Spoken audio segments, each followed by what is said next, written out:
Persons listening to this show should experience varying degrees of euphoria and might radiate a warm glow of truth from their entire being.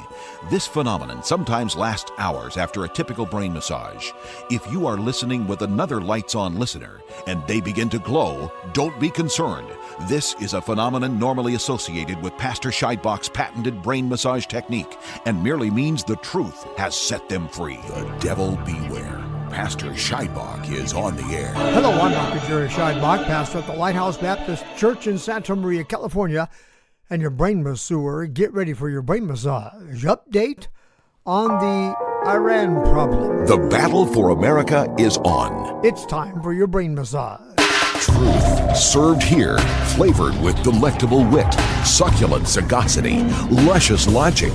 A gourmet meal for the mind. The Iran problem is the current Islamist regime. The problem is not nuclear capability, although we certainly don't want them to get that, but it's because of who they are. Many nations have nuclear weapons, but they're not a threat. The difference is not whether or not the country, Iran, obtains nuclear weapons, but whether or not Iran remains under the jihadist rulers. The Iran problem will persist so long as they are governed by a maniacal regime. I call them the Iraniacs. We must be grateful that Muhammad's religious maniacs are not sufficiently devious as to pretend to be responsible neighbors among the nations. What if they quietly over time had slowly, incrementally pursued their nuclear ambition, carrying an olive branch between their teeth with sweet flatteries on their tongue? Well, we would be doomed today. If the religious jihadi ideologues were not controlled by their father Ishmael's irascible, irrational character, we would be doomed today. Believe me, God described it this way. He said concerning Ishmael, he will be a wild man. His hand will be against every man, and every man's hand against him.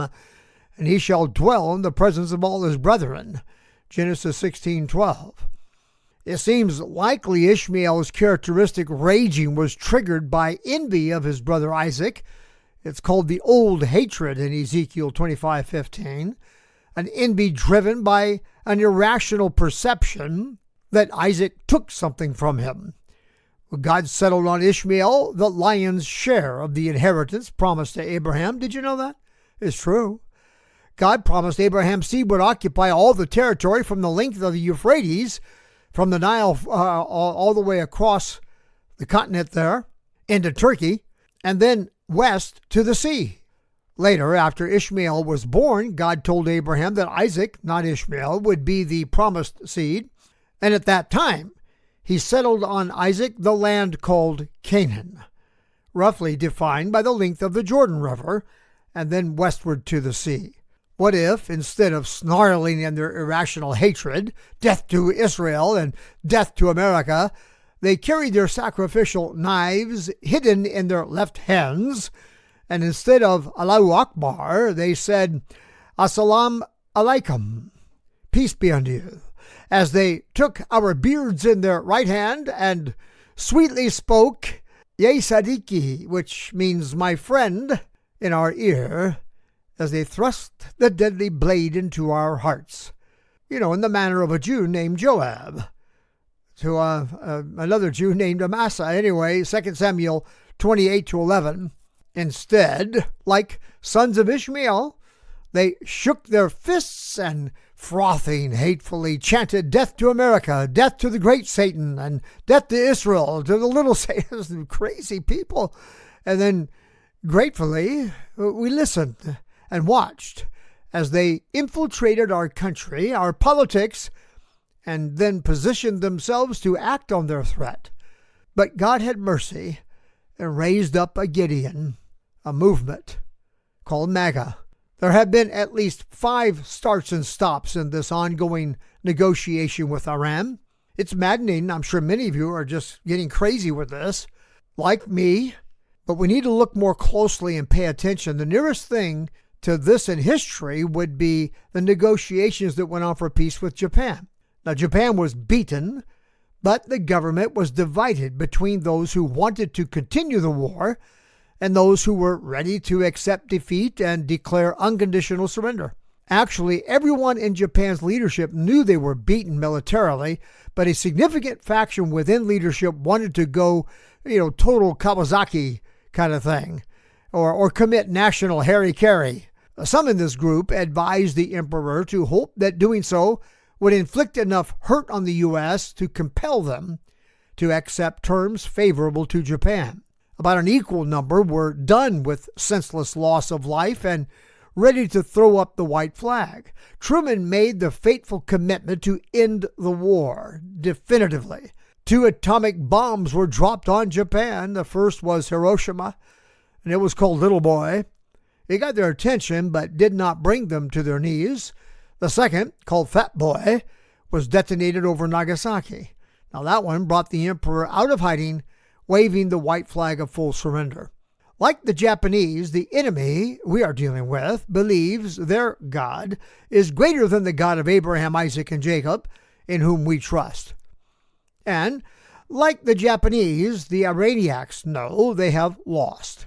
And like the Japanese, their leadership is divided between those who have a careless and callous disregard for life, advising their supreme leader to trust Allah and to die for Allah, to them a death of honor, despising surrender as something akin to blasphemy.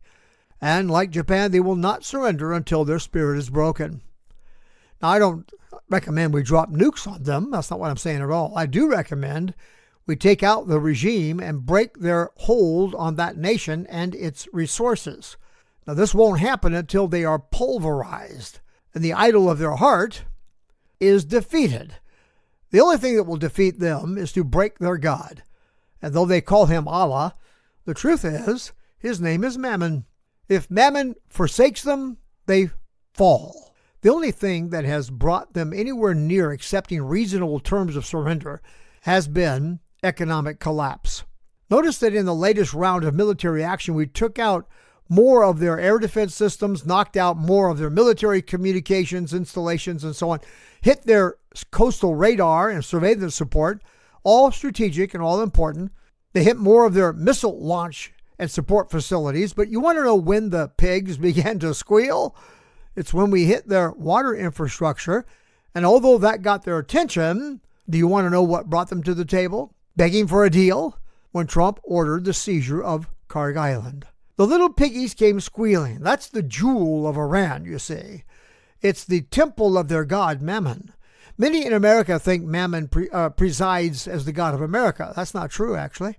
There are plenty who worship him here, but in our motto, in God we trust, we don't mean Mammon. They hit the World Trade Center, remember, and not one word of complaint went up about what that did to our economy. The focus was entirely on the lives that were lost that day. The worldlings don't understand Americans. They try to stir up distress among us about oil prices. And then Memorial Day rolls around, and we find a marked uptick in vehicle and air travel, not the depressed grumbling and moaning they anticipated. And I'll tell you something else. The MAGA Americans don't like the jacked up fuel prices any more than anyone else, but they don't connect that to Trump's effort to keep America safe from crazy lunatics getting their hands on atomic weapons. They connect it to the price we're obliged to pay because of Obama's and Hillary's financing and arming these radical nut jobs who have such a careless and callous disregard for life. They buy power for themselves with terror and the shedding of innocent blood. There is a thing in the American psyche that says this is wrong and it must be made right. We don't succumb to injustice, and we have a keen sensitivity to it. It's been used against us by the Democrats, but after a while, we see through it. We have seen through it, and we initiate major correction. So, if it's true, as I have heard, that we have a list of Iranian leaders and their locations, use it and get this done. Hit their God, invade his temple, take Kharg Island, do the Venezuela on them, collapse their economy, starve out the dictators. You see, they'll crumble before the people will. This sort of dictator sacrifices everyone around him for his comfort and service. Real leaders sacrifice their own comfort for those they serve. Dictators live in fear and are only confident and bold when everyone around them is cowering to them. But here is the sad, though undeniable fact. Peace with this regime is peace with the devil. Even if we do break them into signing a deal, the deal is only going to be as good as the word of those who make it. Obama's deal with the devil was ridiculous, and yet the devils immediately began to violate its terms. When dealing with the devil, it is foolish not to assume, well, that he's a liar. After all, he is the father of lies. He is a thief, and he's come to steal, kill, and destroy. He's violent. That's what the jihadist Islamist is. Bears the marks of, well, their father. It's past what they do, and it has become what they are. Thinking about historical parallels, the Korean War was settled with what amounts to a very long ceasefire, an armistice. Technically, North and South Korea, did you know this, are still at war? The negotiations that settled the Korean Peninsula into North, Kim Jong-un with atomic bombs, anyone? And South, under the nuclear umbrella of the United States. It took 2 years of on and off talks. The infamous Battle of Pork Chop Hill was fought toward the end of open hostilities between them and occurred during these peace talks. This sure is not the kind of scenario we want. The lesson from history that I'm trying to communicate is that when fighting an ideologically defined and motivated enemy, a decisive victory is required. We are fortunate that Japan was organized around a deified emperor who had at least enough love for his land and of his people that he did not want to expose them to a barrage of atomic bombs. He specifically mentioned the introduction into the war of a new and most cruel bomb in his bid for peace. The difference with Iran is that the ruling regime is not Iranian. They have no bond with the land or the people. They simply don't care about Iran. So what do they care if you blow it to pieces? So what do they care enough about to be compelled to make peace? Well, it isn't Allah. Iran has no supreme leader with any real political or military influence. The Constitution of Iran vests the ultimate power in the supreme leader, but everyone knows the IRGC is where the real power is, not the supreme leader, certainly not the present one, and not Iran's political staff, the president, and so on. The IRGC is run by a pack of wolves. The Iranian Revolutionary Guard Corps commands the arsenal of Iran. The Iranian army is separate and actually operates under the command and control of the IRGC. The IRGC is not organized or commissioned to protect the people of Iran. Its mission is to protect the regime. The IRGC is supposed to be subordinate to the supreme leader, but, he was killed, and, this gay Ayatollah just doesn't have the respect of the leadership at all. And he's barely able to function physically anyway, and he's basically out of the way. There's something else you need to know. The IRGC has evolved way beyond a military operation merely. Over the last few decades, it has become increasingly active and influential in the political realm. Now, after the end of the Iran-Iraq War, the supreme leader tasked the IRGC with rebuilding the infrastructure of Iran. That's interesting. The IRGC became a controlling economic conglomerate. Yeah, that's what analysts have called it for some time now, an economic conglomerate running virtually all major economic centers of the country, literally owning and operating its oil business activities. Some estimates of the extent of the IRGC's control over Iran's economy exceed, in some estimates, 50%. The Iranian Revolutionary Guard has holdings in construction, oil and natural gas, petrochemicals, telecommunications, mining, banking and finance, shipping, ports and logistics, manufacturing and import-export operations. And according to Fortune's Jason Ma, quote, Iran's Islamic Revolutionary Guard controls a sprawling business empire that dominates the economy, end quote. The significance of this is huge. It means the IRGC is not economically dependent upon the government of Iran. But the reverse is true. The IRGC is organized almost identically to a mob operation.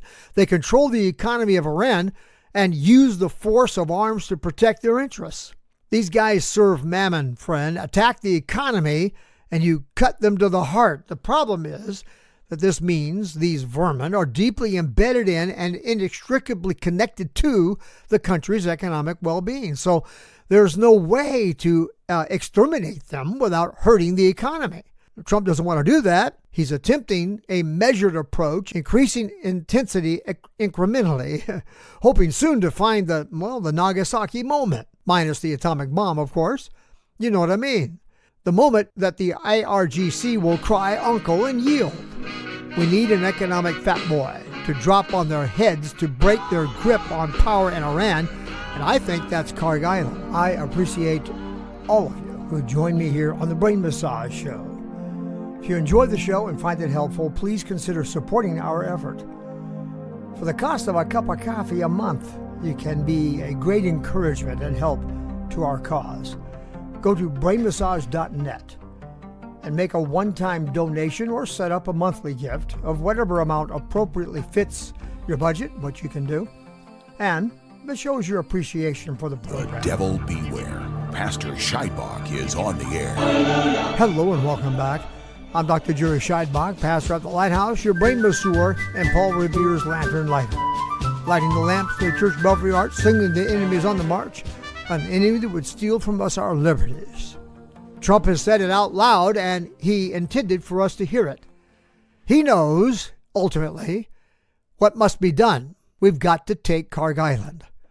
I get it, and Trump is right. The cry will be, no blood for oil. The best of all worlds. What needs to happen is, well, one, the Arab nations, perhaps those organized under the Abraham Accords, would take counsel together and send the Iranians an envoy demanding that the regime stand down and grant the Iranians the inalienable right of the consent of the governed. Now, many of the nations in the Abraham Accords hold at least some form of election. Even Iran holds elections for candidates approved by the Guardian Council. Ha! That's a joke, of course, but only slightly less funny than California. The Democrats here and in our nation do the same sort of thing, only it's a bit more complicated for them. Remember Bernie and Biden, watch Pratt and Hilton. In fact, the Iranians are at least open and upfront about it. Well, anyway, God is opening it up for everyone to see, and now the entire nation is looking at the dark side of politics, the underbelly of California, getting dragged out into the disinfecting light of truth. Anyway, the greased pig scenario. One more analogy to the challenges we face when dealing with the IRGC. Negotiating with the Iranians is like attempting to grab and hold a squealing, squirming, greased pig with greased hands, arms, legs, and feet. Add to this the unhappy prospect that if you do happen to somehow secure the pig, it will not deliver the hoped-for pork chops so long as it lives. Har har. From the Iranian perspective, surrender to the United States is asking the pig to tear off its own ribs, throw them on the barbecue, and then serve them to a pig eater. I mean, from the Iranian perspective, they would have to assume the role of the pig in my analogy, and that gives the pig a lot of motivation to resist. They cannot be allowed to relax for 1 second. But with all that said, and all that can be done, it is as unreasonable to expect an honest deal with a dedicated jihadist Islamist as it is to expect the Ethiopian can change his skin or the leopard its spots, and certainly not through negotiation. Suppose you do get a deal. Suppose they sign an agreement that is ironclad. Does anyone really think that they will honor their agreement? At the first opportunity, they'll break it. We'll be babysitting this thing and dealing with their nonsense for exactly as long as their irrational, irascible, ill-mannered regime remains in power. Period. Now, here are the issues of the deal that's being hammered out right now between the United States and Iran. According to Reuters, cessation of hostilities, that's Hezbollah, Israel, as well as Iran, Israel, and Iran and everyone else, nuclear restrictions, inspections, reopening the strait, and outlining the phases that must be accomplished before the U.S. eases sanctions. Now, this is taken from an article headlined, Iran deal very close, signing possible in coming days, U.S. official says. On the same day, June 12, 2026, by the way, literally 2.5 hours later, the same news source reports, quote, Iran's Arachi says no nuclear talks unless interim deal is implemented, end quote. Now, I know this is maddening. The nuclear issue is a solid red line for Trump. I understand what these thugs are doing. They refuse to let go of the only thing they have they could use to force Trump to his knees, they think, in submission. That's the meaning of the word Islam, by the way. Submission to their demands. Their chief demand is sanctions relief. That's their God. They want Trump to buy their promise to give up their pursuit of nuclear weapons the way Obama did.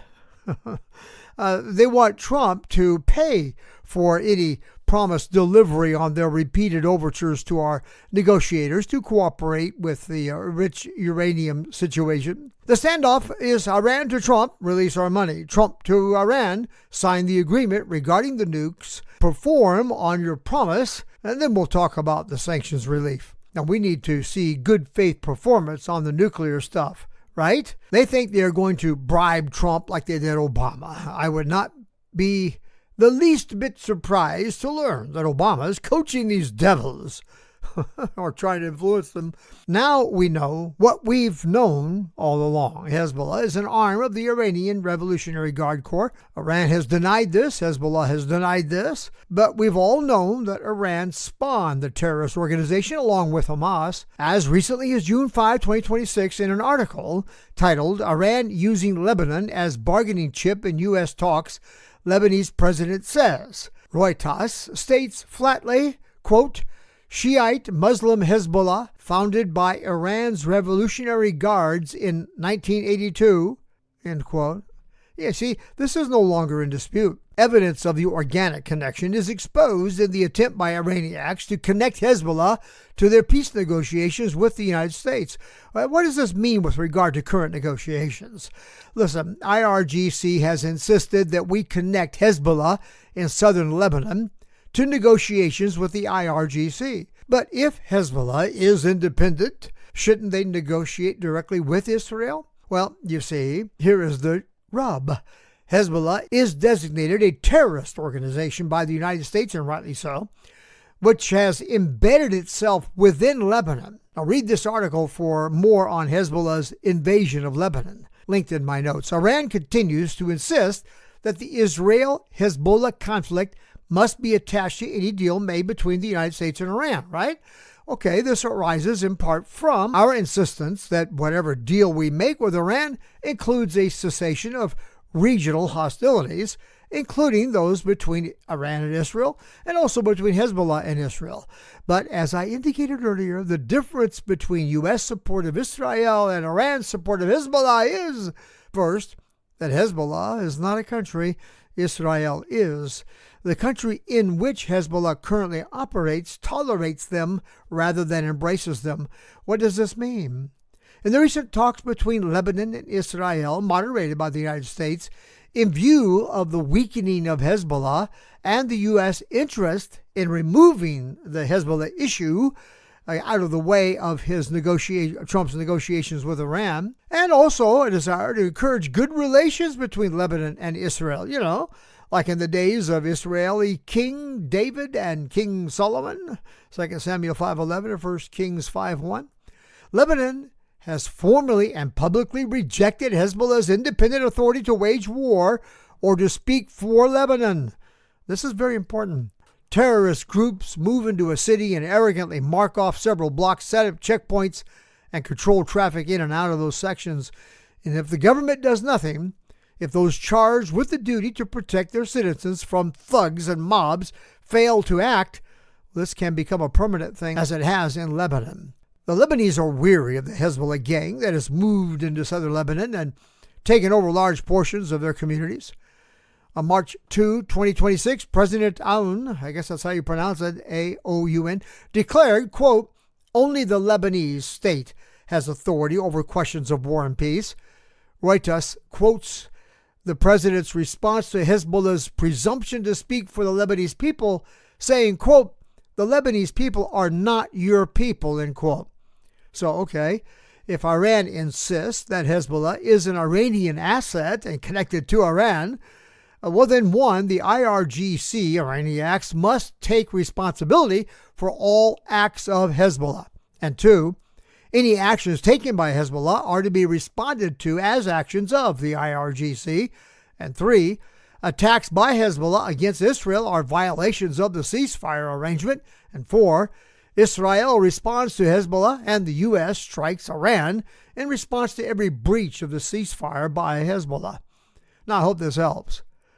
Hey, the Belfast blast is spreading fast. Armed Irish groups are directly calling out the politicians. Here's a statement from the New Republican Movement dated November 28, 2025, about 7 months ago or so, linked in my notes. Because of the backlash over another event that occurred last year, something you've heard about, I'm sure, the murder of Henry Nowak by radical Muslim Vikram Digwa, convicted of murder, by the way. This latest uprising spurred by the release of video showing the ineptness of the police in their response to this murder. It's outrageous. It's pulling Catholics and Protestants together into a modern-day crusade against Muslim immigrants.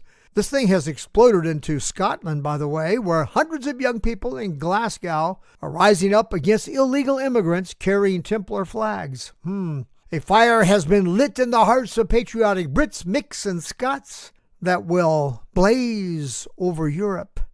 An immigrant from Algeria stabbed 3 little girls in Dublin. Then we got Act Blue CEO pleading the fifth about, 50 times? Well, the article says 20. But anyway, to questions about whether Russia was funding Democrat campaigns through Act Blue. What? Just when you thought the whole Russiagate thing couldn't get any weirder. Wait till you hear about the magic mortgage scam. And California election fraud is going to take down the Democrat Party in the state. Pratt is going to fight against what ain't right. And Thune, well, he sings the traitor's tune when he refuses to put Tim Burkett's House bill forward in the Senate to defund the Taliban. What's that about? He says it's not something we would consider putting on the floor at this point. And there's so much more, but I must bid you adieu. Tune in to Brain Massage Live Saturday night between 8 and 9 p.m. Go to brainmassage.net to sign up for notifications for when I go on. I've lit the lamps to the church belfry arch. You let me know you see they're on. You can email me from our website, brainmassage.net. Find the Contact Us button and fill in the form there and click Send. You can leave a message for me on our listener response hotline, 805-314-2114. God bless you. God bless America. And I'll see you in church. I appreciate all of you who join me here on the Brain Massage Show. If you enjoy the show and find it helpful, please consider supporting our effort. For the cost of a cup of coffee a month, you can be a great encouragement and help to our cause. Go to brainmassage.net and make a one-time donation or set up a monthly gift of whatever amount appropriately fits your budget, what you can do, and it shows your appreciation for the program. Go to godswar2020.com. Your next brain massage is scheduled for Saturday at 12 noon and Sunday at 7 a.m.